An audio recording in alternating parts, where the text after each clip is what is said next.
જય દ્વારકાધીશ દોસ્તો, આપ સર્વનું સ્વાગત છે આપણી YouTube channel Krishna dairy farm પર।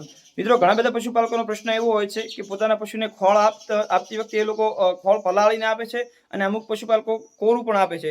તો આ વિડીયોમાં આપણે જાણીશું કે પશુને ખોળ કોરું આપવું જોઈએ કે પલાળીને।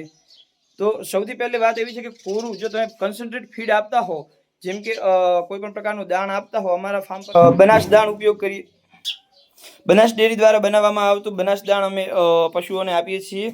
તો જ્યારે તમે કોઈ પણ પ્રકારનું કન્સન્ટ્રેટ ફીડ આપતા હો તો એને કોરું આપવું જોઈએ, પણ જ્યારે તમે ઈસબગોળ આપતા હો, ગોળા જેને જીરાળી કહેવાય છે આપણી દેશી ભાષામાં, તમે જીરાળી અથવા કોઈ પણ પ્રકારનું કપાસિયા ખોળ કે બિનોલા ખલ આપતા હો તો એને તમારે પલાળીને જ આપવું જોઈએ, એ કોરું આપવાનું રહેતું નથી। પશુને ખોળ કયા સમય આપવું એ વાત પર ઘણા બધા પશુપાલકોનો પ્રશ્ન હોય છે। તો જ્યારે તો પશુને દોવા બેસો ત્યારે આપવું જોઈએ અથવા દોયા પહેલા આપવું જોઈએ। દોયા પહેલા તમે એને ખોળ મૂકી દો તો એ ખોળ ખાઈ અને પૂરું દૂધ અડણમાં મૂકે છે, જેથી જેનું પશુનું પૂરું દૂધ છે એના થનમાં આવી જાય છે અને દૂધ કાઢવામાં સરળતા રહે છે। સાથે સાથે તમારે તમારા ડેરી ફાર્મ પર એક બીજું હું તમને એડવાન્સ ટીપ આપી દઉં કે મિનરલ મિક્સચર જે અમે યુઝ કરીએ છીએ ડેરી દ્વારામાં મિનરલ મિક્સચર બનાવવામાં આવે છે, એ અમે યુઝ કરીએ છીએ। તો તમારા પશુને પણ તમારે મિનરલ મિક્સચર જરૂરથી એડ કરવું જોઈએ એના ફીડમાં, જેથી તેના પશુના રિપીટ થવાના જે પ્રશ્ન છે એ સોલ્વ થઈ જાય છે અને એ ગાભણ બહુ જલ્દી રહી જાય છે।